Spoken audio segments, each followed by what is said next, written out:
there yesterday? Okay, thank you. Okay, Zoom. Okay, how many of you? Okay, how many of you are not there yesterday? Okay, thank you. How many of you are not there today? Sorry. So, I will just do a quick recap of what I've been discussing yesterday, then we'll move forward from there. So, broadly, we have been discussing on the topic of Gita wisdom for hard times. How can the Gita's wisdom help us face difficulties in life? And we're discussing this using an acronym. Does anyone remember the acronym? FACT. So, FACT. F was what? Futility. We discussed how that life is tough for everyone. We may be powerful, we may be popular, we may be prosperous, but life is tough for everyone. And no matter what we do, whatever worldview we have, somebody may want to be atheistic. I don't have anything to do with God, I don't care for God, I don't believe in God. Atheism does not remove life's problems. It only removes the hope, the possibility that life's problems may have some purpose, that there may be something higher happening in our life through the whatever is going on. So basically, when we look at Gita wisdom, what is it trying to do? It tells us that our life is not just about what we are doing and what is done to us.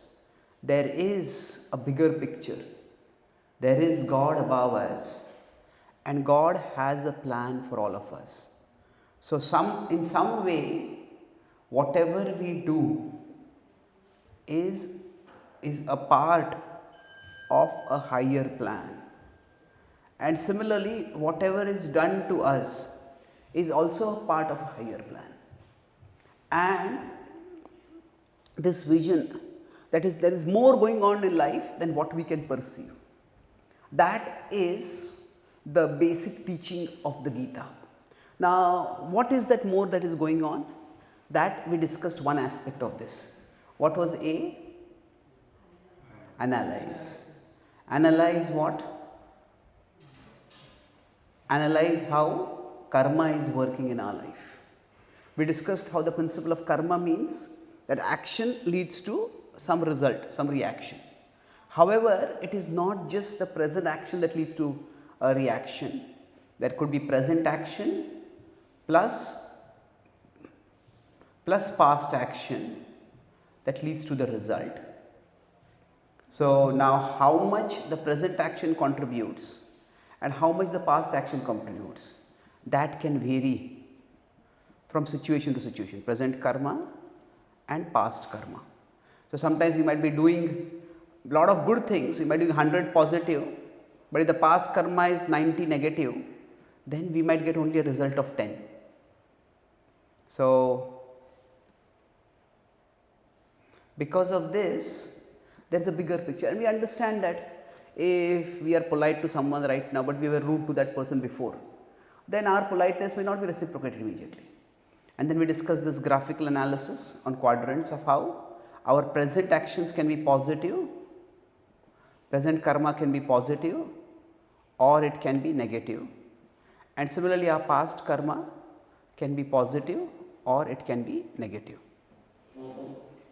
So if we consider these 4 quadrants, 1, 2, 3, 4, that it's best if our present karma is positive and our past is also positive. This is the best situation.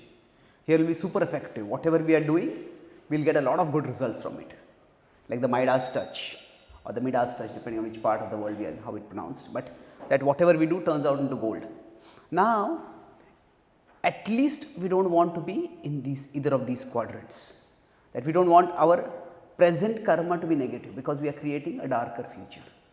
So we will try to now understand how to move forward and face life's challenges. First is, okay, I want to analyze and accept. Although life does not make sense, maybe there is some higher sense over here. I can't. So now today, although I can't make sense of it immediately.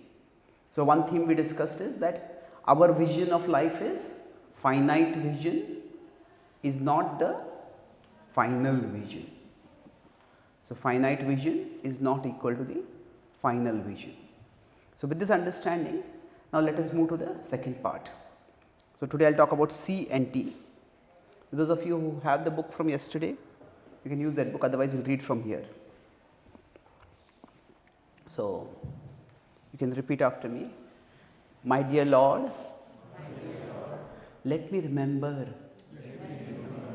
that my life story is a part of your story. So let's recite the verse for those of you who are comfortable. Tatah shvetair hayair yukte mahati syandane sthitau madhava pandavaschaiva divyau shankhau pradadmatuhu.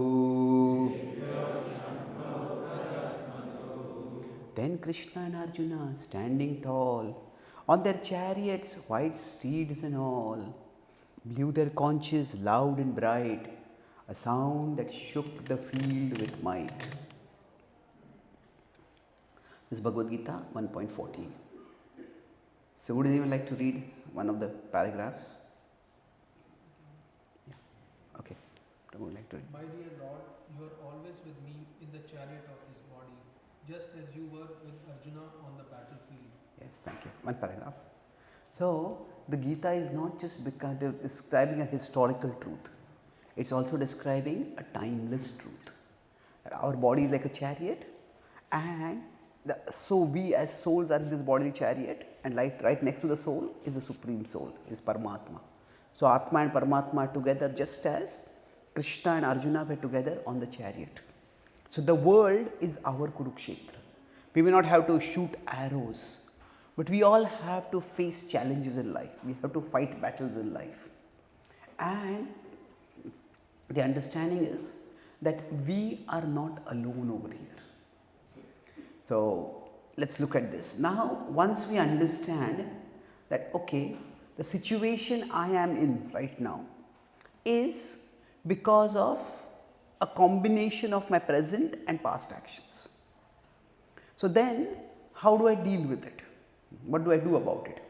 So I said I'll talk about three broad principles from the Gita. One was karma, the other is dharma, and the fourth is bhakti.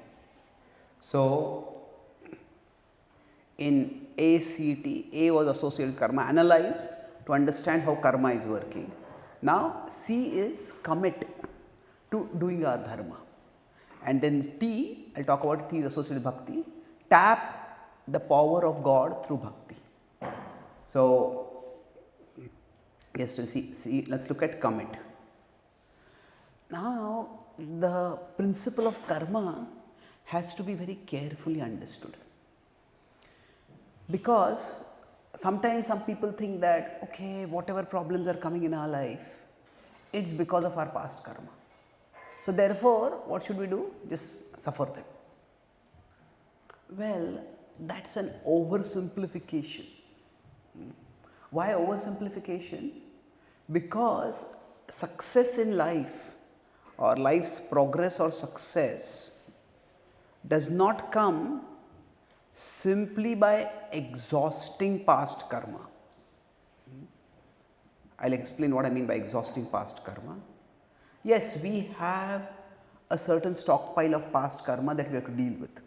So it's like, if say we have spent a lot of money in the past, now we have debt. Now the debt has to be repaid. But the purpose of life is not simply to repay the debt, isn't it? There is so much more we don't want to do in life.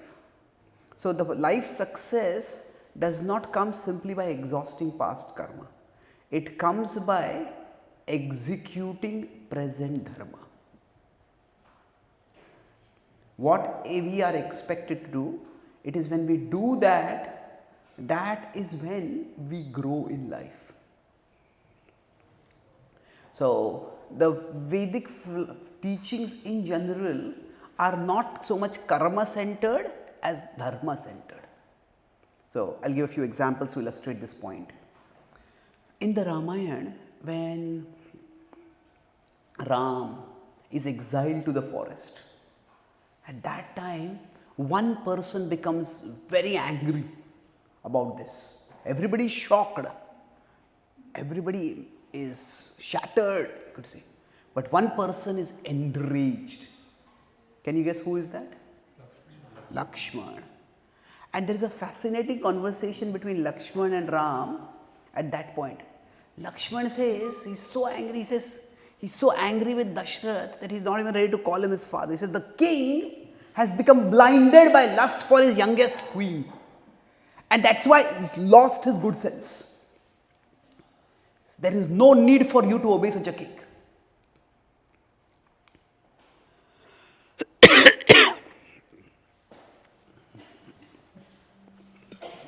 So,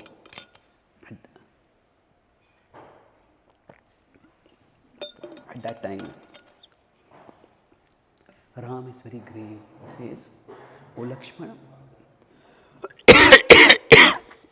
I was there with my father and I saw his condition. It was not infatuation, it was obligation, that he was obliged by his word, promise. So now, when we are angry, we want to direct our anger somewhere. So then Lakshman directs his anger toward Kaikeyi. He says, you have never harmed Kaikeyi anyway. You always respected her like a mother. How could she have done something like this to you? So Ram says that don't be angry, don't criticize Kaikeyi. You know, her love for me was just like the flow of the Ganga, pure and unceasing. Lakshman is still not yet done. So he says, that's what I can't understand. How did the Ganga dry up overnight?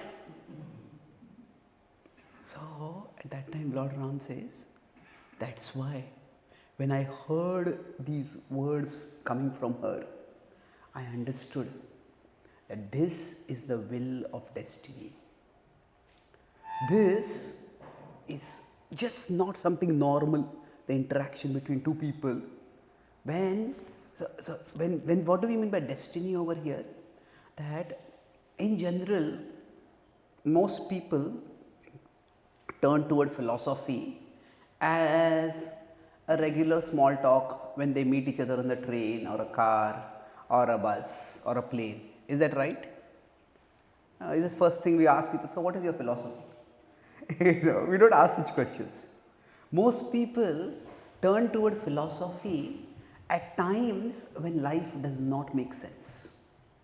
In fact, a simple definition of philosophy is, or the purpose of philosophy is to make sense of things.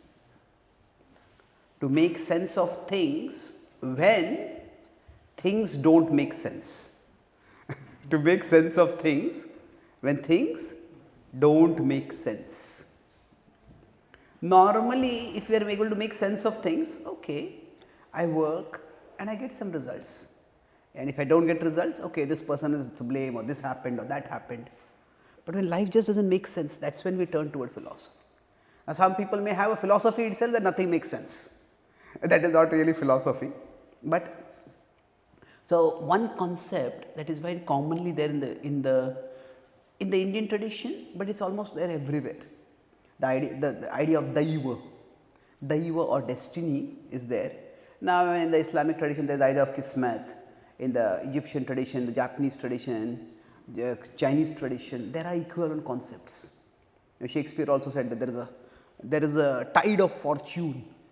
When we sail our boat at that particular time, we go a long distance, but otherwise we don't go forward. So interestingly, what Ram is saying is, when something bad has happened which just makes no sense, that is destiny. Lakshman is still not done, he said. He says, only cowards accept injustice as destiny. He says, heroes fight against injustice. He says, rise against Dashrath and I will be by your side. The throne will be yours. At that time, Lord Ram says that, oh Lakshman, it was as a duty to my father that I was going to ascend the throne. And now, as a duty to my father, for honoring his words, I will go to the forest. So he says, my concern is not what is destiny. My concern is what is my duty. What is my dharma over here? So, later on, for example, when Sita is abducted, Lord Ram doesn't say, oh, it was probably destiny that Sita was abducted. If she is abducted, let her be abducted. I can't do anything about it. No. The idea of destiny, now what is destiny?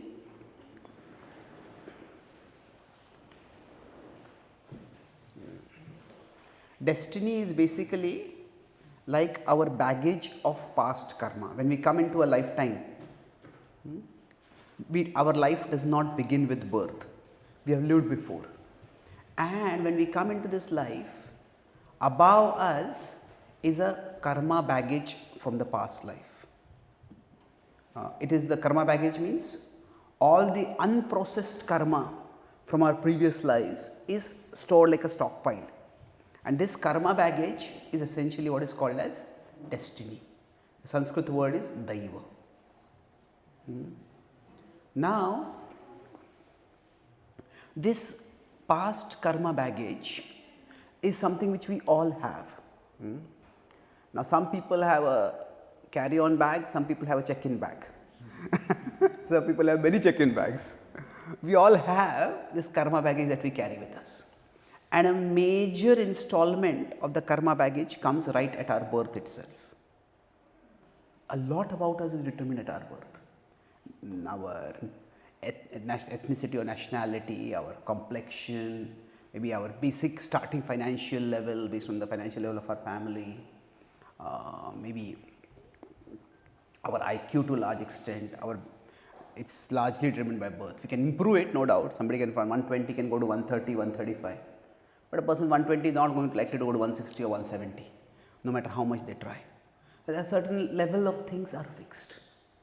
And like that, this past karma baggage keeps coming in our life intermittently.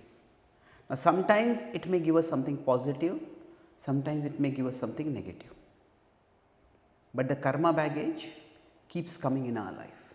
So, it keeps unloading at different times.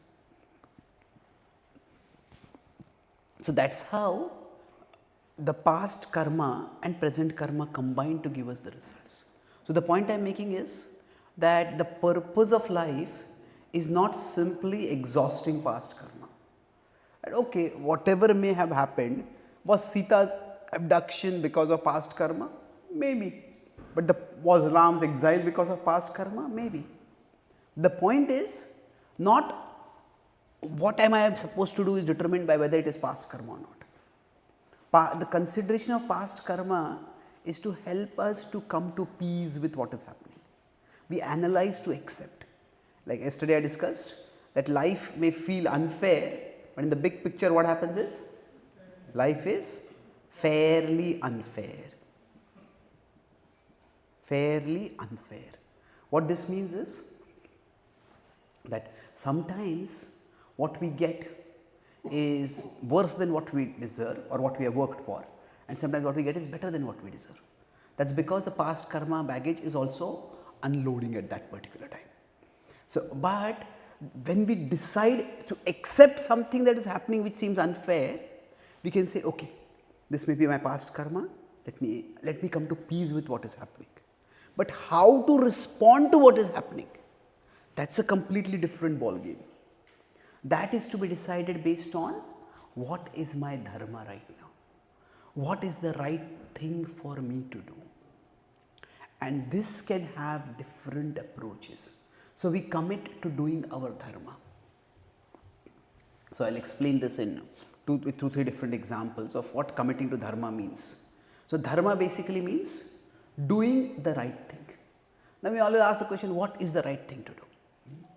So to understand that, I'll have to become a little more conceptual, but I'll go a little conceptual, then I'll become a little more practical. The word dharma has many different meanings. Now, one of the most inclusive meanings is harmonious belonging. That each one of us, when we say it's duty, the word duty doesn't really convey the full import of dharma. What it means is harmonious belonging is, say, each one of us is a part of a larger whole. So when we belong to a larger whole, that larger whole gives us something and we have to give something to the larger whole. So for example, right now you have come for this talk. So then if you are going to come for this talk, there is a dharma of how to belong to this talk properly. That would be, if your phone is there, keep your phone in silent mode. If you need to talk with someone urgently, don't talk right now over here.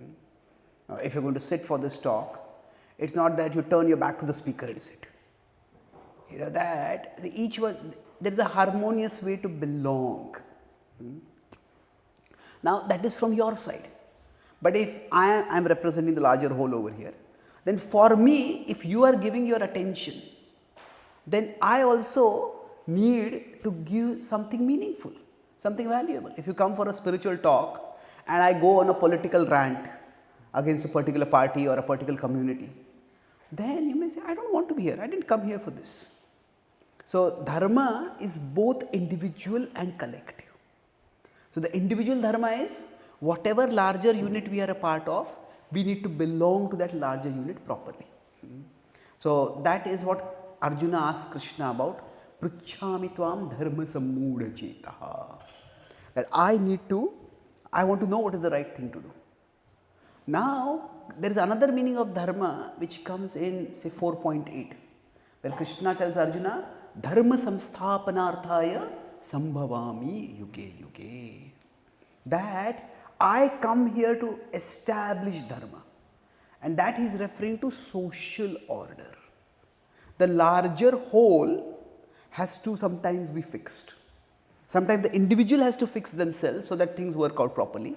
Sometimes the larger whole has to be fixed, and both involve dharma. So it's not just that. So harmonious belonging means that the individual should do their part in the larger whole, and the larger whole should also be doing their part for the individual. So if we drive on the road, then going on the road means we should be following the rules of traffic. That is, we do our dharma.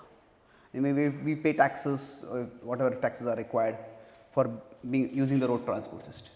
But then the larger whole, that will be the government or the authorities, they should be keeping the roads proper, and they should not be pulling over people or fining people based on discrimination of some kind.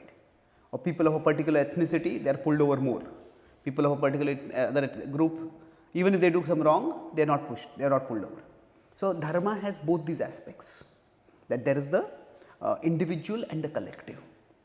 Now in politics, there is the right and there is the left. Now, these words are very common, but sometimes they are not so easy to understand what they mean. So the right, a simple way to understand this is that the right is concerned with what is right in the existing system. So the right is often focused on individual responsibility. That the system is right, it is working right, you need to work harder. You need to raise yourself up by your bootstraps. You need to fix yourself. So in general, many religious organizations, religious traditions tend to be on the right, because this is something which has worked in the past, this is ancient, this is time honored, and it is you who need to fit into this. So the right is concerned about the individual contributing to the whole. So the right is concerned about what is right with the existing system. The left is concerned with those who are left out by the existing system. Every system will leave out some people. So the left says the system needs to change. So left is all about social change, social justice. Now who is right? Does the individual need to change or the system need to change? It depends. It depends, isn't it? That sometimes the individual needs to change to fit into the system. Sometimes the system is unfair, sometimes the system needs to be changed. So dharma can be both ways. It is not only one thing. So what is when we are facing a difficult situation, this might seem to be a tangent, but I will bring it back to what we are trying to say, what we are trying to discuss over here, that dharma is not a very simple concept, that okay, these are your elders, respect them. This is the way society does function, this is the way you have to function always. That's not necessarily dharma. Dharma involves harmonious belonging. Harmonious belonging means that the individual and the whole both need to reciprocate. The individual contributes to the whole contributes to the individual. So now what does this mean? Let me give some examples to illustrate this point. Yesterday I told about how I got polio because I was given a faulty vaccine. So I have an uncle in America, one of the early persons, this was 1970s, one of the early people who came to America from India, and he had already imbibed the American spirit. So he told my father, the first thing is that you should sue the doctor who gave the vaccine. Now my father is one of the most peaceful persons I know. His favorite verse from the Bhagavad-gita is Sthita Pragya, just stay peaceful. So he said the Indian legal system is such that even if we sue, probably the court case will come for hearing by the time we are grown old. And he said already the polio has happened, what can we do about it? He said, let me focus on taking care of my son. And they worked very hard to try to help me recover, to do some exercises. So I am functional to some extent at least. But that's what he decided. So, okay, this is the system, you fit into the system. But I have a friend in Florida, and when his wife was expecting a child, some complication happened, so she was taken to the NICU, and then there was some medical negligence, because of which when the baby was born, the baby had cerebral palsy and several other issues. So he is my godbrother. We have the same spiritual master. So he wrote to Radhanath Maharaj, my spiritual master, and asked him, Maharaj, what has happened? Should I accept it as my past karma, or should I sue the doctor, sue the hospital for what has happened? So Maharaj told him that yes, what has happened, you have to accept that. But at the same time, you also need to accept the responsibility of taking care of your daughter now. And if you can get some support for taking care of your daughter, you should seek that support. So he sued the hospital, and because it was a clear case of medical, not malpractice but negligence, the hospital itself settled outside court, and he has got a fairly good financial arrangement for the care of his daughter lifelong. Now of course that does not undo the fact that she will have a very limited ability to function in this life. But the point is that in America, the legal system is slightly different. So where we can, if the larger whole has done something wrong to us, it's not just we have to tolerate it, we can fix it. America is probably among the most litigious countries in the world. I was in LA and I saw a big hoarding with only 3 words in it. Who hurt you? Only 3 letters over there. So now that means that dharma, the dharma means okay, whatever bad has happened, accept it, or dharma means whatever bad has happened, fight against it. Well, it depends. It depends on what the larger whole is and how we belong to the whole. So dharma is that way, dharmasya tattvam nihitam guhayam. It's complex and it depends on many factors. But the important thing is that whatever larger unit we decide to belong to, we need to belong harmoniously.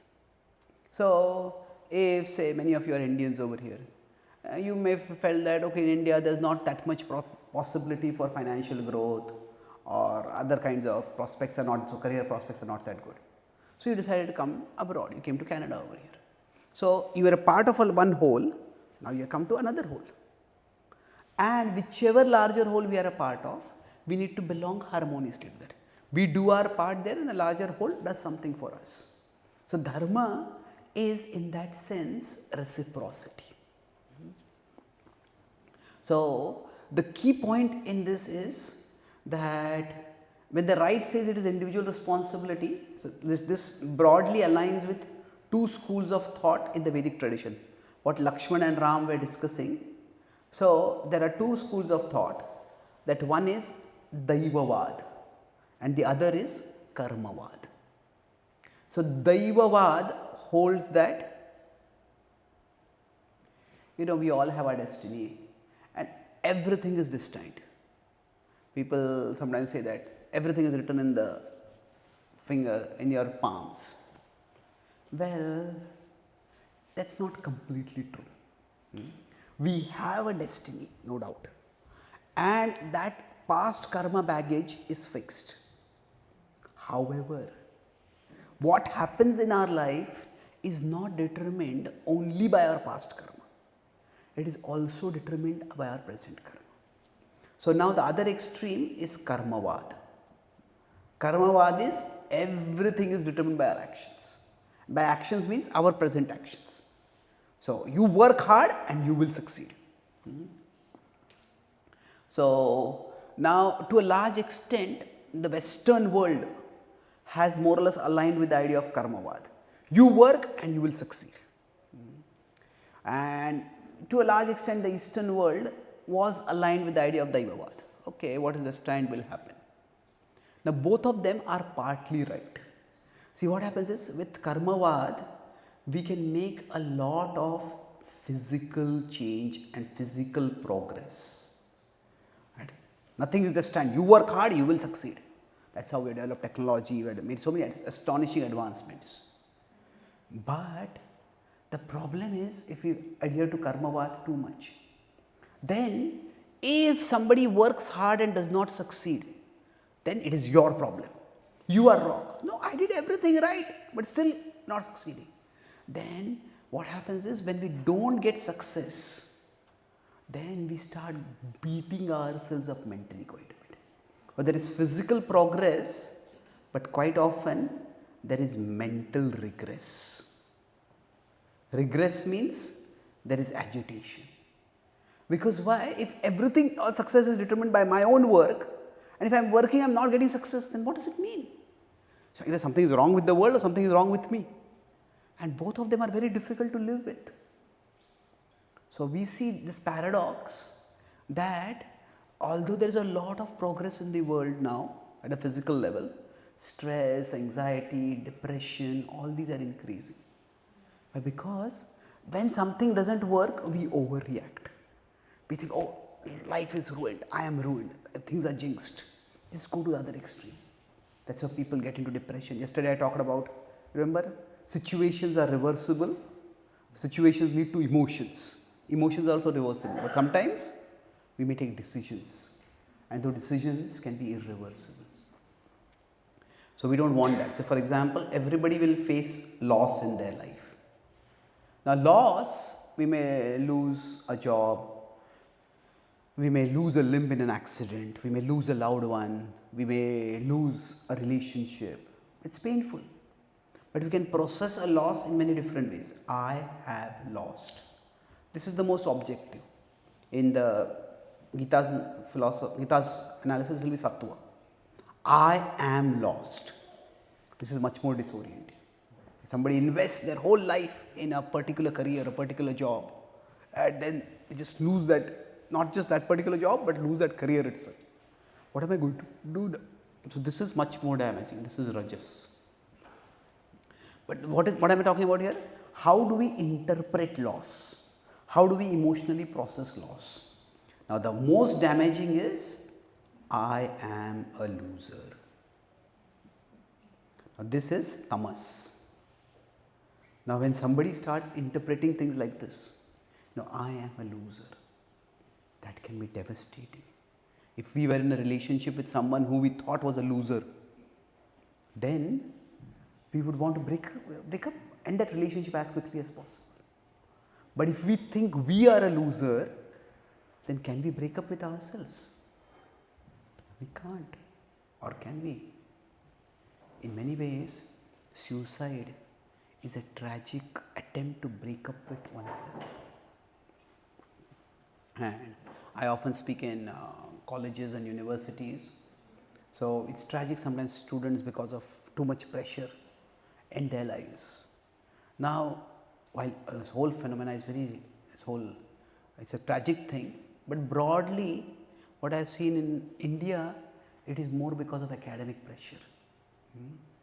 That students may end their life, and as parents we want our children to do well, but at the same time we have to make sure that we don't let our children's self-worth become equated with only their marks, because if they don't do well, it's a problem, but it is not the end of the world. So we have to see how they are processing loss. So I am a loser is a very toxic way of processing. In the West, I have not seen Western students ending their lives because of academic pressure so much. It's like job and career don't seem to be that important. When I came to America, I've been coming here for 10 years. I noticed that if in India, if Indians lose a job, it's a huge problem. I don't even want to tell my family I lost my job. But many Westerners, it's like they don't even say I'm jobless. I'm between jobs. Like, okay, I'm here, I'm between jobs. Okay. So it's important, and now there is a reason for it. Historically, India has had much more population, much more financial struggles. In the West, there is generally some kind of social security or social arrangement, people are taken care of. It's curious in America that the unemployed people are the most obese. Now, I don't know how it is in Canada. There are many reasons for it. One of them is that the food that they get, it's not a very healthy food. Through soup kitchens they get food, and that's quite fatty. But anyway, the point is that people can, so in the West, if young people end their lives, it's not so much because of academic pressure, it's often because of romantic loss. They identify their self-worth with the relationship, and if they are rejected, if they are, they say, ghosted or something, I am a loser.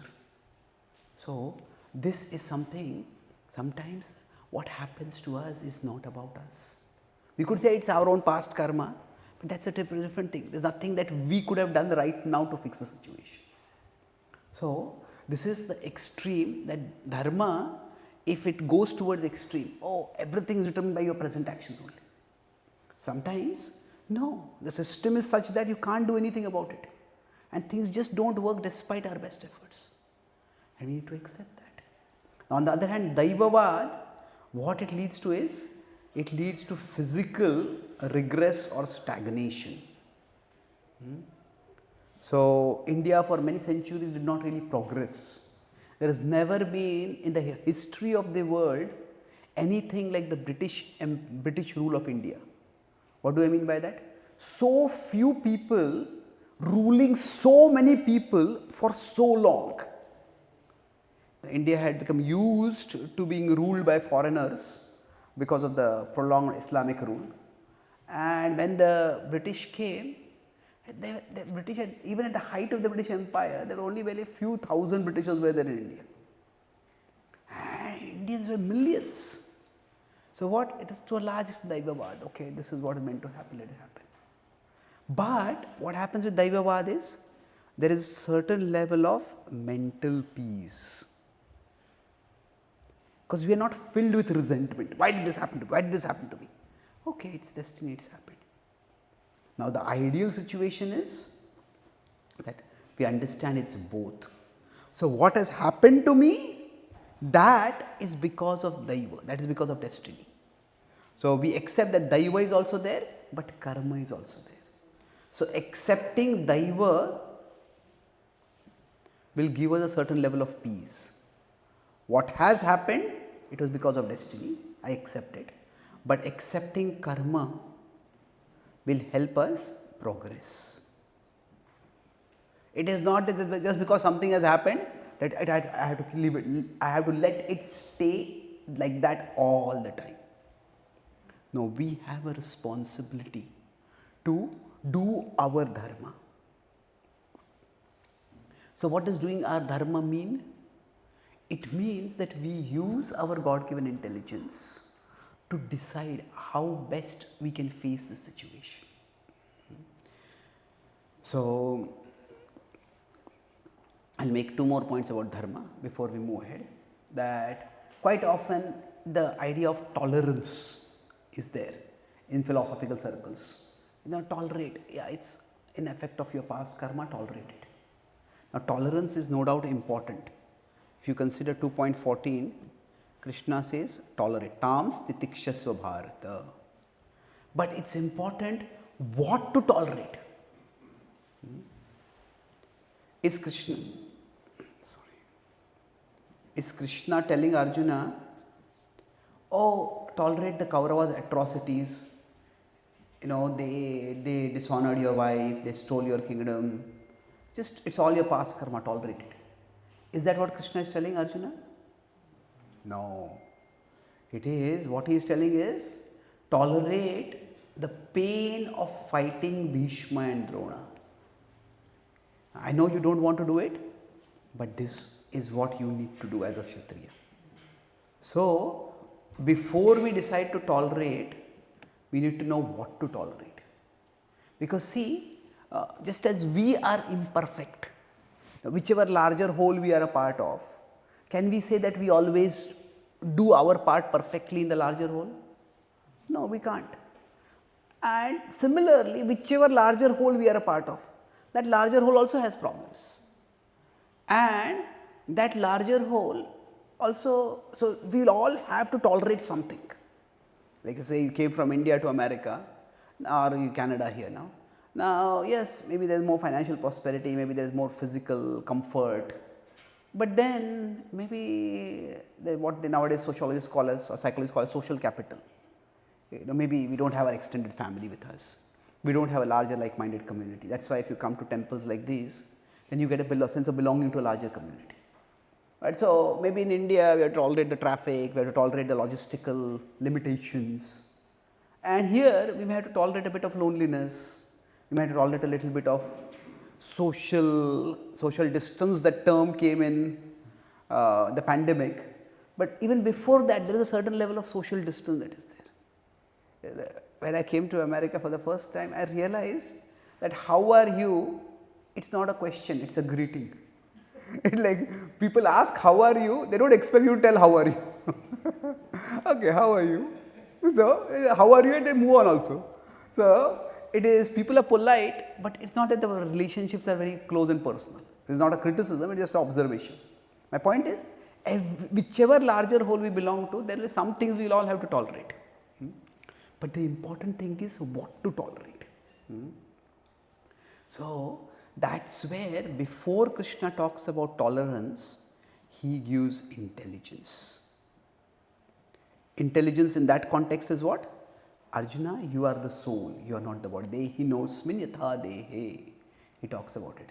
So, intelligence broadly means that we need to understand what are the big things in our life and what are the small things in our life. So, this is intelligence, and once we have intelligence, then we have tolerance. So, what is tolerance? Tolerance is to keep big things big, keep big things big, and keep small things small. So, in one sense, tolerance enables us to do our dharma. So, I was in Australia and I go once a year I go there. So, there's at one particular place there's one young man who is quite analytical, intellectual. So, after my talks we have nice discussions and he gives me some candid feedback of which points he found understandable, which he found not persuasive, whatever. So, once he came for my talk, but he came a little late, so he was sitting way behind. Then my talk at that time was on tolerance. So, after my talk he came to meet me and said, so how did you find the talk today? He said, normally your talks are quite intellectually stimulating, but today I had an opportunity to practically apply your talk also. Now I started thinking, so my talk was on tolerance. So, do you mean you had to tolerate my talk? So, he saw my expression and he said, no, actually what happened, I came late, I was sitting behind, and when I was sitting behind, there's a person sitting next to me was constantly busy on the phone. The phone was sometimes beeping and the phone was sometimes ringing and this person was talking on the phone. Initially I got very annoyed and I wanted to speak something strongly to that person. But then I thought the class is on tolerance. So let me tolerate. But because I tolerated, I couldn't hear any of the class. So I told him, with all due respect. Normally, if anyone starts a sentence with all due respect, what is going to follow is not going to be very respectful.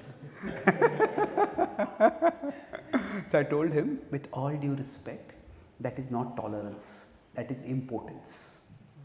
That is impotence. Why? That because if you are coming for a talk, what is the big thing over there? You want to listen to the talk. See it? If you are not able to do the big thing, then that is we are not exercising, we are not able to do our dharma. So what happens is, if you want to understand about tolerance, that tolerance is, it can go off in two extremes. One is when the big things become small. That means we are not able to do the big things. This is impotence. On the other hand, if small things become big, now that is intolerance.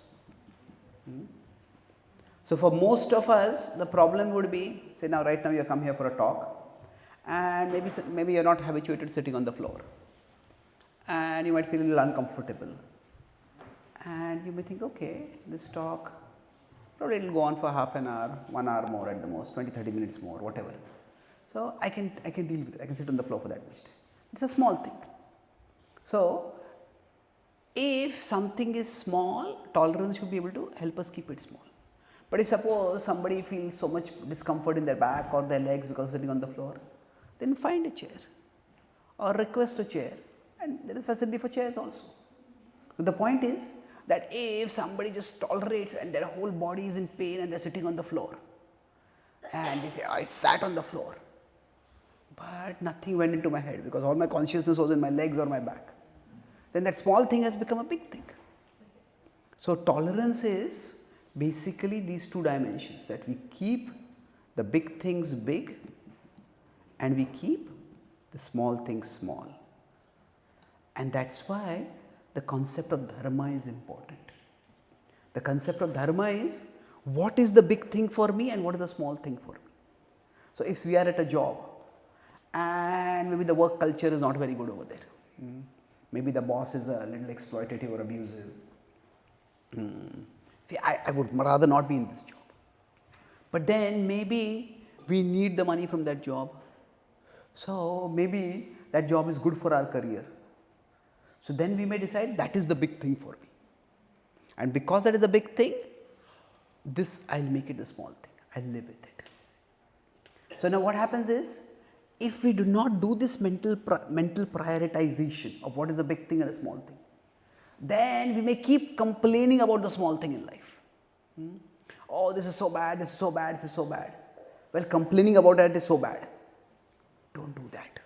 So there is, in life, there are small things and there are big things. But suppose somebody has decided, okay, I have experience of 20 years and I don't have to take this kind of work culture. Better I'll find some other job. That's also fair enough. If somebody said, I don't want to belong to this large whole because what it is giving me is not worth it. So in general, we need to recognize that dharma can take many different forms. Dharma means that we want the right way to belong.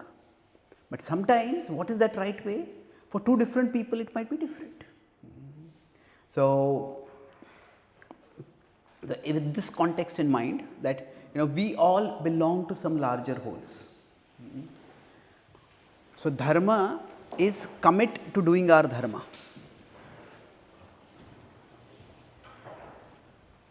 So when we commit to doing our dharma, dharma can be done in 3 different ways. I like to use the acronym MET for that, MET. What is it? Sometimes we may decide to mitigate. This is wrong and I want to fix it. So we fight to fix the situation. Sometimes we may decide to emigrate. I don't want to be here at all. I don't want to get involved in this, I'll just leave this. Sometimes you may decide, I'll tolerate. Let's look at the example of the Pandavas, for example. So initially, when the Pandavas came from the forest, they were born in the forest, from there they came to the kingdom. When they came to the kingdom, they now became they were always a part of the family, but they were physically a part of the kingdom and the family. And then Duryodhan tried to kill Bhima. And then at that time, when Bhima survived somehow miraculously by Krishna's arrangement, he came back and he wanted to beat Duryodhan. How dare you do this to me? At that time, Yudhishthira told him, we don't have any clear evidence. It will just be your word against his word. And we are new over here. We don't know who will support us right now in the family. We don't want to split our family. So it's just, maybe he's just insecure. Let's be careful. But let's not do anything aggressive. Now, Bhima did not want to do that. If you think of siblings, sometimes we have different difficulties in getting along with our siblings. You cannot think of a pair of siblings who are as different as Yudhishthira and Bhima. If you say Yudhishthira and Bhima, Yudhishthira was like both of them are Kshatriyas, but Yudhishthira was more like a Brahman Kshatriya. What does that mean? That he was more interested in philosophy. They bent backwards to try to avoid war. Now, Bhima was like a Kshatriya. You can say he was a Kshatriya squared. Itching for a fight. Now who is right at that particular time? Was Yudhishthira right in that particular situation? Well, time would prove that Duryodhan continued his own things. But then, when next time they did a bigger conspiracy, they tried to burn all of them alive. Then they decided that, okay, this must be a bigger conspiracy. We don't know who all is a part of it. So they decided to leave, emigrate. They said to emigrate. Let's leave it. Now, in fact, they adopted the policy of emigrate repeatedly. Even after they married Draupadi and came back, Duryodhan pressured his father, and they were given a wilderness, the half of the kingdom, but a wasteland like that, a forested part. Khandava is their half, but they accepted that. Let's not fight. So they emigrated. Even when they were through a fraudulent gambling match, they were exiled, they accepted. But after the 13 years of exile, when Krishna came as the peace messenger, and they rejected Krishna's peace proposal and they tried to arrest Krishna, then the Pandavas decided enough is enough. That they said the same place where Draupadi had been dishonored, the same place now Krishna was dishonored. This Duryodhana is never going to learn. So this is where we have to fix the system itself. So now they fought the war, and that was also Dharma Yuddha. So if we consider in terms of our metaphor, so what happens is tolerate means that we are doing our part, but the whole is not giving us good enough. We say, I want to tolerate. Emigrate means that, okay, I'll just leave this and I'll go to some other larger whole where what I give is properly rewarded for me. That's emigrate. Now, mitigate is where, while we are here, in one sense, we go over here so that what is returned over here is also proper. We fix the system. So now, which of these is the right thing? That depends. So the focus should be on how can I do my part right now properly. And dharma is guhya. Dharma is not a simple thing. But the important point is that we need to accept that each of these will have its consequences. Now tolerating is not suffocating. To tolerate is not to suffocate. To emigrate is not to run away. And to mitigate is not to retaliate. What does it mean? Suffocate means, sometimes somebody tolerates something, but they're constantly complaining. And they're filled with bitterness. Now, if you're going to be filled with so much bitterness, then don't just do something about it. Tolerate means we should feel that there is a greater gain over here, and that the big thing is good for me, and I need to focus on the big thing. And that's what will help me to keep this thing small. So similarly, emigrate is not run away. It's not that we are in terror. Oh, that is so terrible. That is so terrible. No, I could deal with this, but I don't want to get involved in this. I just want to go to some other place. That's emigrate. And mitigate is we want to fix the problem. It is not that we want to get even with someone. So when the Pandavas fought a war, that was not so much for revenge, it was for justice. And that's why the Pandavas, after Duryodhana and his brothers were killed, they did not retaliate against Dhritarashtra, because Dhritarashtra was not a threat to them. The system was more or less fixed. So in psychology, these terms are called as, these are unhealthy responses: fight, flight, freeze. So these are not healthy. The idea is dharma is that which enables us to grow in our life. So dharma is, in this situation, what is the best way ahead for me? And especially if we learn to practice bhakti, we learn to pray to Krishna, then we will get greater clarity about what is the big thing for me, what is the small thing for me. Krishna says, Dadami buddhi yogam tam yena mam upayanti te. And that brings me to the last part. What is the acronym we were discussing? FACT. So C was commit to doing our dharma. But then C was associated with dharma. Now T is associated with bhakti. So T is tap God's power through bhakti. It's not just that we are all alone trying to bear our karma, we are not all alone struggling to do our dharma. Actually, Krishna is with us. We are not alone. So about bhakti, I'll make 2 quick points and I'll end this session. So now, what does bhakti mean? We say bhakti may mean, okay, I come to the temple, I do some puja, I do some vrata, I do some japa. So all these are important. However, bhakti has some very important meaning to it. That when we grow on the path of bhakti, initially for us the world is very big and God is small. But as we grow on the path of bhakti, the world becomes small and Krishna becomes big for us. So, the world becomes small and Krishna becomes big.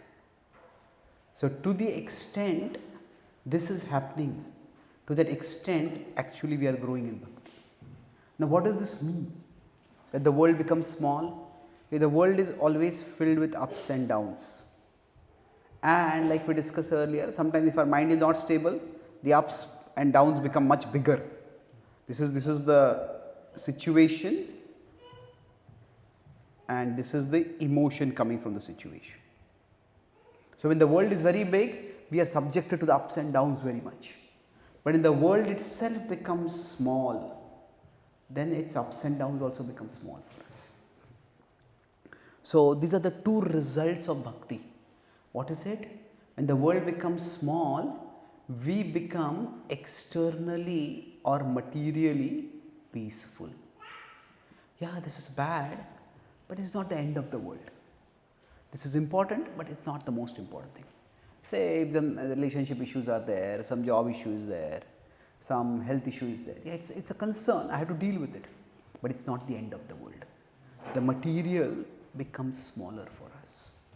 And along with that, what happens is that our Krishna becomes bigger for us. We understand that Krishna, through whatever is happening, there is a plan for me. So we become internally or spiritually purposeful. What is the purpose? I want to connect with Krishna, I want to serve Krishna. So this is what happens as we grow spiritually. If you look at Srila Prabhupada's life, Srila Prabhupada was given an instruction by his spiritual master that you travel and share Krishna Bhakti all over the world. And that's what Prabhupada tried to do. Now if we consider what Srila Prabhupada did, that was, he wanted to share Krishna's message. And he also did those 3 things, MET, what I talked about. If you look at Srila Prabhupada's life, that initially when he was trying to share Krishna Bhakti in India from 1922 to almost 1965. He was trying to share Krishna Bhakti in India, and it just didn't work for various reasons. Then Prabhupada decided to emigrate. He said that, okay, people in India are very infatuated by the West, so let me go to the West and let me try to share Krishna Bhakti in the West. Now, when he came to America, he was staying at the house of one Sally Agarwal. Now, they had sponsored his visit, but they were not interested in becoming devotees. They had just done this as a courtesy to their father-in-law. So, Gopal Agarwal's father, and it's a interreligious marriage or cross-cultural marriage. So, Prabhupada saw that, and when he was staying in their home, at that time, he would keep his bhoga in their fridge. At that time, there is a great protein myth in American history that unless you feed your children beef, they will not get enough proteins. So, they had small children and they would give them liquefied beef. So, Prabhupada had to keep his bhoga, what he was cooking for Krishna, in the same fridge in which the beef was there.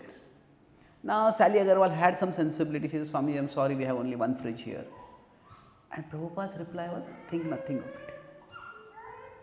Now, do you think if, say, 20-30 years down the line, if ISKCON had been established and Prabhupada came to know that there's beef in the fridge, would Prabhupada say, think nothing about it? He says, think nothing except this. How did this happen? Who allowed it to happen? Who did this? So, the thing is, at that particular time, Prabhupada knew, I am not going to stay in this house forever. I am here as a guest and I have a larger mission. So, right now while I am here, I will tolerate it. Now, later on, specifically, Prabhupada didn't just emigrate from India. If you consider, he had tried to build a temple in Jhansi, started a league of devotees. When people didn't support over there, he just left over there. But then, if you consider, so from Jhansi, he immigrated. When he was in Butler, Pennsylvania, he tolerated. But later on, when he was building a temple in Juhu, Mumbai, the owner of that land was a double dealing person. He wanted to take the money and not give the land deed also. And Prabhupada wrote to one of his supporters, he says, if he wants to steal Krishna's land, he will have to walk over my dead body. And Prabhupada fought, not just metaphorically, but even literally. There were thugs who attacked the devotees and had to fight, and finally the temple was built. So, even for the service of Krishna, Prabhupada had that bigger picture. So, for Prabhupada, it was not that, everything that is happening is Krishna's plan. Yes, it's Krishna's plan, but Krishna's plan means I should also be doing something. And what should I be doing? That is determined by our service attitude. So, when we chant Hare Krishna, it's not just a ritual that we have to meet a certain number of quota. The mood Prabhupada said, please engage me in your service. What does that mean? Krishna, you are the ultimate large whole. And how can I contribute to the large whole? How do I see how you are reciprocating with me? So for Prabhupada, he was internally or spiritually, he was purposeful. He was always purposeful. Even when he was in 1965, he came to America, he had nothing to show for his 40 years of attempts. He didn't have any money, he did not have any followers, he did not have institutional support. But generally, if a person tries a lot and does not succeed, the person often becomes bitter. Oh, this person didn't help me, this didn't work out, that didn't work out. But even in Prabhupada's unknown Swami walking on the streets of New York, whoever met him saw that he was so happy. He was happy speaking about Krishna, writing about Krishna, cooking for Krishna, singing about Krishna. Because for him always, Krishna was the bigger reality. And this is seen most dramatically in the last chapter of Srila Prabhupada's life. As I said, Prabhupada fought to build the Juhu temple. And does anyone know when the Juhu temple was inaugurated? It was 1978, Jan 14. That is the Sankranti day. Now, when did Srila Prabhupada depart from the world? 1977, November 14. So, just 2 lousy months. Now, Prabhupada fought to build this temple, and Prabhupada could have said to Krishna, Krishna, please let me be here to see this temple. But when one of his supporters asked him, Swamiji, do you have any last desires? Prabhupada replied, Kuch ichha nahi. I have no desires. How is that possible? Would you not have desired to see Krishna, to see the temple built for Krishna? Of course you would have desired. But devotion means that we can and we should have desires, but the desires never become demands. And the desire certainly does not become an ultimatum. Krishna, if you don't do this, I'll stop worshipping you. That is not the mood of devotion. So Prabhupada knew that this is not just his mission, this is Krishna's mission. And Krishna had a particular role for him to play, and Krishna was calling him back. Prabhupada accepted it. He had the confidence that Krishna would empower others to carry on the mission, and that's what happened. So, by our practice of bhakti, it is Krishna's that it is not just that we do our dharma, we have to do our dharma, but slowly our worldview shifts. That what we do in the world is important, but how we connect with Krishna is the most important. Because ultimately, even if we do our dharma very well in this world, the world is temporary. Now, we may be the best parents, we may be the best professionals, we may be the best citizens, still at the end we have to die. And what is going to be with us is our relationship with Krishna, our bhakti for Krishna. So when we tap Krishna's power through bhakti, that means Krishna gives us a higher sense of purpose. Krishna gives us that divine connection. Krishna gives us inner happiness irrespective of life's ups and downs. And finally, when we depart from the world, at the time of death of a devotee does not leave home. Normally when we die, we leave home. But a devotee does not leave home, a devotee goes home. Because for a devotee, the home is where Krishna is. Aniketah sthirmate. So in this way, we all can make our life meaningful and successful through the dedication to dharma and ultimately dedication to Krishna through bhakti. I'll summarize what I discussed today. I discussed the last two parts of the acronym FACT. C was what? C was commit. So commit, I spent a lot of time in commit to doing our dharma. So now in this I talked about 4 main points. That we talked about how whenever action comes in our life, whatever is happening, the 2 philosophies are, there could be Daivavad, where everything is determined by past karma, and Karmavad, where everything is determined by present karma. Actually the reality is both, and both helps us. If you understand both, we can have peace. That whatever is happening, I come to peace with it by understanding it's my past karma, but we also have a sense of progress and purpose because we are also doing our present karma. So we discussed stories from the Ramayana to illustrate this, incidents from the Ramayana to illustrate this. And then the idea of Daiva was what? That when we go through life, there is a baggage of karma that will come on us. That is Daiva, but our present actions also matter. So when we understand this, then I talked about what is the concept of dharma. Dharma is that we belong to a larger whole, and when we belong to the larger whole, we do something for that whole, and that whole does something for us. So its dharma is harmonious belonging. And when the belonging is not harmonious, then we need to decide how to move ahead in our life. So tolerance needs to be grounded in intelligence. The essence of tolerance is not, we discuss how it is not, we don't let the big become small, that would become impotence, and we don't let small become big, that would be intolerance. What we want is, we want to keep the big big and the small small, that is tolerance. And that connection I discussed, how do we practice dharma? I discussed about these 4 things met.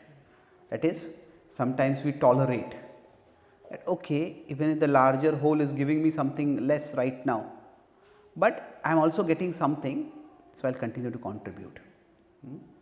So even if this feels a little less right now, that is okay. I will deal with it because I am getting something else. Now emigrate is where I decide this larger whole is not reciprocating with me, so I will just go to some other larger whole where I will be rewarded properly. And the mitigate is where we try to shift so that we can fix the larger whole and what it contributes. So, all of these can be dharma, and I discussed from the Pandavas' lives how they did all of these at different times. And then lastly was tap through bhakti. What do you tap? Tap into God's plan, into God's purpose, God's power. So, through bhakti, and in that I discussed that for us, by the practice of bhakti, it's not just a set of rituals. And what happens is the world becomes smaller and God becomes greater. So, by our sadhana, when this happens, then we will become materially peaceful. Materially peaceful is not materially passive. We will accept the ups and downs will come and they will go, and we will become spiritually purposeful. That through the ups and downs, whatever I want to do, I will do. Whatever I am meant to do, I will try to do for Krishna. And the other aspect of bhakti is that our desire for Krishna becomes greater than our desire for the world. Even our desire for serving Krishna in a particular way in the world. So, that was what I discussed with the example of Srila Prabhupada, that when he served diligently, but at the end he was ready to let go of even the Juhu project. So, through such bhakti, death does not mean we leave home, but what happens? It means we go home. And this is how even through tough times, the Gita's wisdom can help us to be a part of Krishna's plan and achieve the ultimate perfection of life. Thank you very much. Hare Krishna.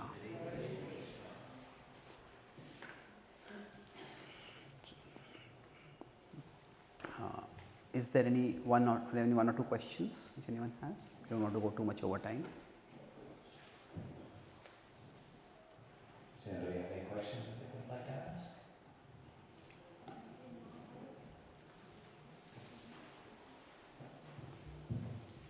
Hare Krishna Prabhu, thank you for nice classes for 2 days. So as of yesterday, we all had the good intention, positive intentions to listen to your classes. Then how do we have the, so that impact can be positive when you leave tomorrow after listening to so many nice points you have given us. So how can we keep the intention as we have, right? And how do we keep the impact also positive in time to come? Yeah, it's a tough thing. In general, our enthusiasm goes down with time. So there are two ways to deal with that. One is that make the enthusiasm very specific. Now, you could hear a lot of things, but try to take 1 or 2 points. So, how to sustain the enthusiasm? Make it, one is specific. That means this is one point I will apply in my life, and then revisit that regularly. Then maybe once a week, or once a day, or once in 2-3 days, whatever. Okay, how did I, for example, if you found the point of tolerance and intelligence important, keep small things small, not big things small. So think of how you could apply that, make it specific. And then what happens, once we apply one thing and we say it benefits me, then we may decide, okay, now this has become a bit of a part of my system. I do it for 1 week, I do it for 1 month or something, then I can move to apply some other point. Because if we try to, it's good, if we can remember a lot of points, that's fine. But when it comes to applying, we can't apply everything at the same time. We try to, we'll just get overwhelmed and we'll end up applying nothing. So try to make it specific. And the second part is that try to see what is relevant for us. Relevant means, which is the area where I feel the need to change, where I will be benefited for changing. So in general, when we talk about improvement, there are many areas in which we could improve. But improvement centers broadly on 2 factors. That it is on one side is the reward of change. How much is it? If that is high, that is good. And the second is the cost of change. If that is low, that is also good. Now, sometimes the cost of change feels very high. Say, okay, I'll do this later. But is there, we could say, or rather let's put another way over here. So, yeah, let's keep the cost of change only, put it. So basically we will have to see for each one of us which is the area where change will help me in a tangible way. So say if we tend to oversleep, then okay, then making a certain amount of regulation, or if I don't study Shastra so much, but then I also have to share scripture with others, maybe I have to give some classes, and if I study scripture regularly, then what will happen is, that will help me over here. So let me make a plan accordingly. So try to see where, ideally speaking, both are there, where the cost can be high or the cost can be low, and the reward can be high or the reward can be low. So in this case, this is the best situation to be in. This is where we are most likely to start a change and sustain a change. And then gradually from there, as our confidence increases, as we start the results, then we start seeing the results, then we can make changes in other areas also. Okay. Thank you. Yes, bro. Mataji. Okay.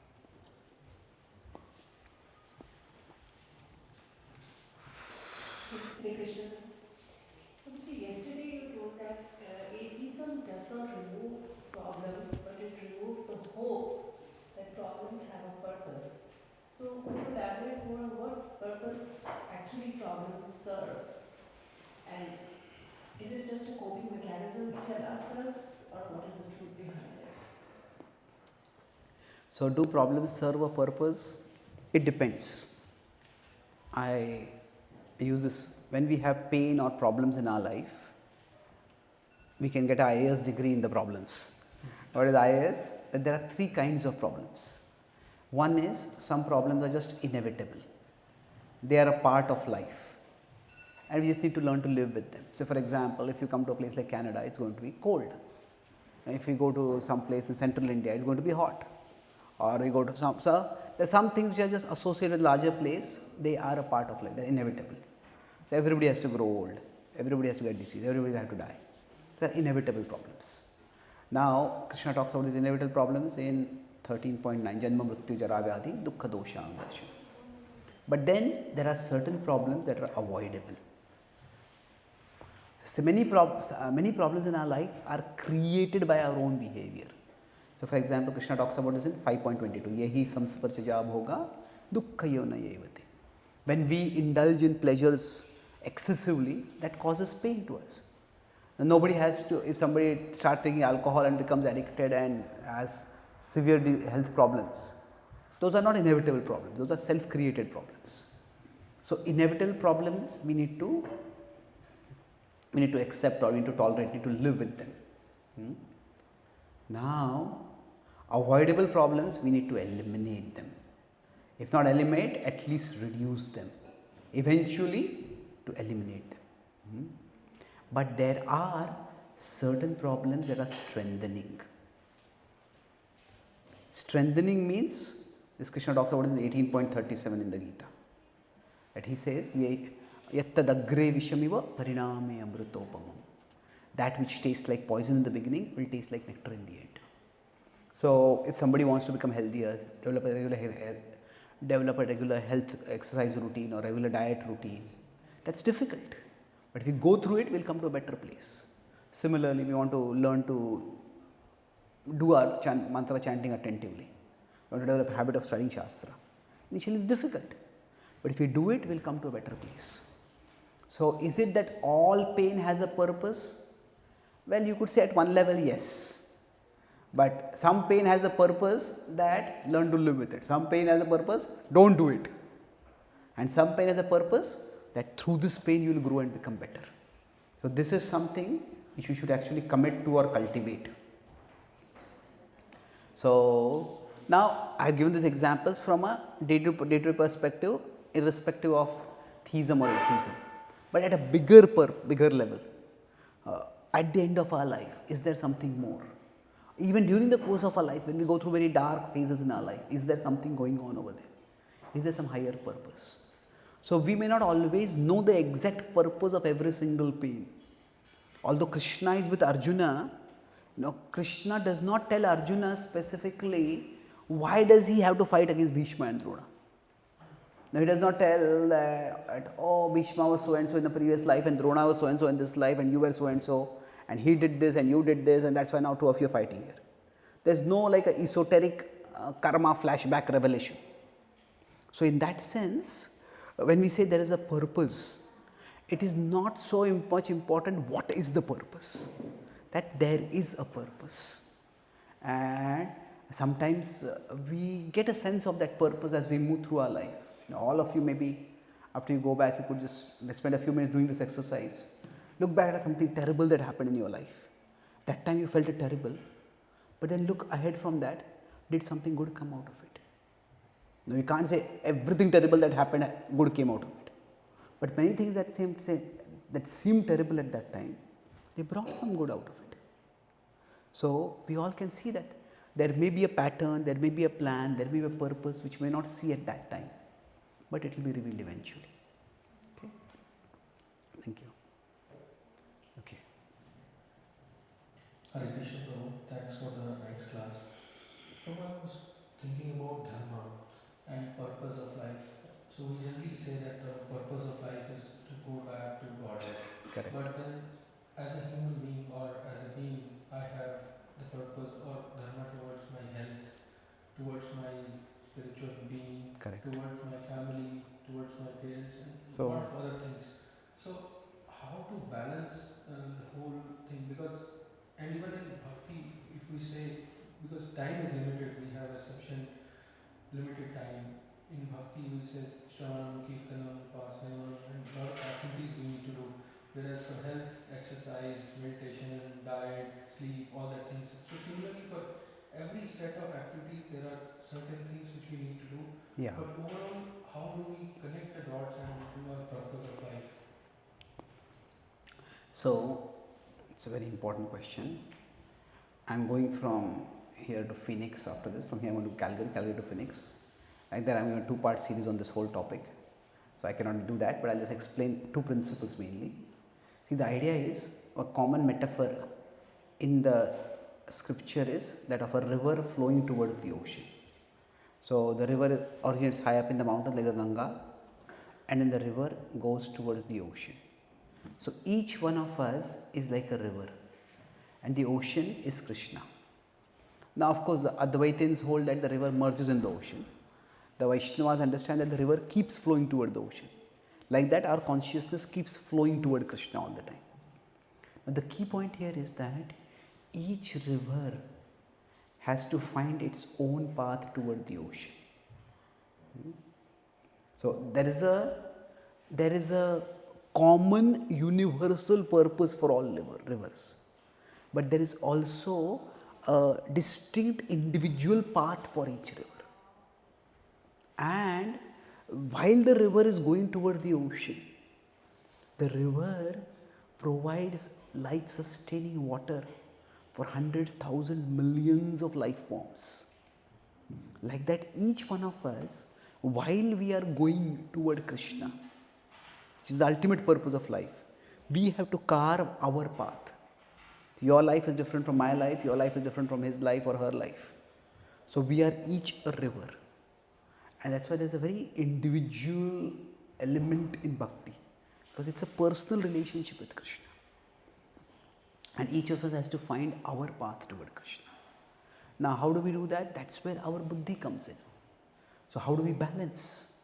Srila Prabhupada himself said that if I had met my spiritual master 2 years before, he met him in 1922.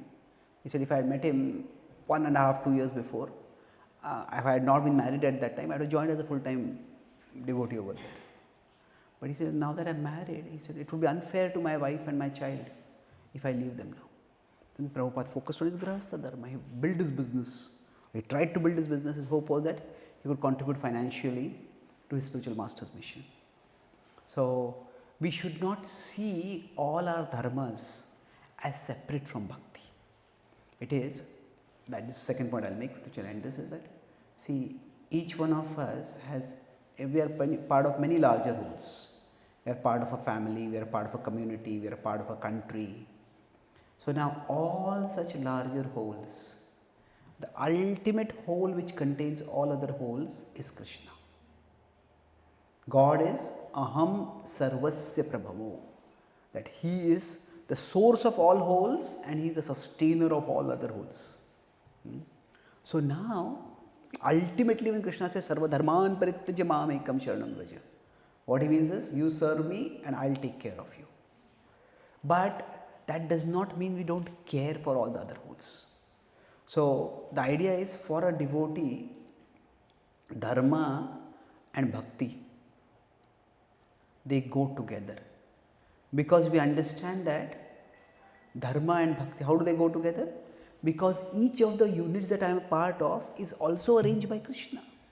There is that beautiful prayer, Tvameva mata cha pita tvameva, Tvameva bandhuscha sakha tvameva, Tvameva vidya dravinam tvameva, Tvameva sarvam mama deva deva. Now what does this mean? Now Tvameva mata, it does not literally mean the mother is God or the father is God. If it meant literally that, then if the mother and the father argue about something, which God is the child supposed to follow? Isn't it? It's not that literally they are God, but that when the mother takes care of the child, the mother is embodying God's love for the child. The mother, it is mother's love, of course, but it's not just the mother's love. When the mother offers her breast milk to her newborn baby, that is one of the most intimate acts of love. It is certainly the mother's love, but is it only her love? No, she doesn't do anything special to manufacture milk in her breasts at that time. The same God who sent a child through her womb into this world also arranges for milk in her breasts. So it is the mother's love and it is also God's love. So dharma and bhakti should not be separated. We see both are connected. So like that, as we grow, sometimes our dharma is towards our father does a lot for us, our friends do a lot for us, our siblings do a lot for us, our wealth also does a lot for us. So all these are important. So the idea is that dharma is associated with artha. Artha means meaning, value. Bhakti is associated with paramartha. Paramartha is the ultimate value. So the ideal situation is, extreme is only artha. Oh, I'll only care for my family, I'll not care for my God, for a God at all. Or it is only paramartha, that I'll care for my family, I'll care for my job, I'll care for health, but I don't care for God. Actually what we see is artha for paramartha. What that means is that I care for my family, I care for my body, because this body is actually a gift given by Krishna. I care for my family because this family is, all the family members are not just my family members, they are parts of Krishna. These are not just my children, they are Krishna's children entrusted in my care. So artha for paramartha. So we don't have to fragment it that way. And depending on time, place, circumstance, suppose somebody is sick, then at that time they may have to spend more time on their body, but bodily care. Suppose sometimes somebody is financially in a very difficult situation, they may have to spend more time on the financial arrangement. Sometimes if there is a big festival like Janmashtami or Rath Yatra, we decide at that time I will spend more time on my service to Krishna. So we have to do a balancing act, but we don't have to divorce that, the material and the spiritual. Actually all of it is meant to take us closer toward Krishna.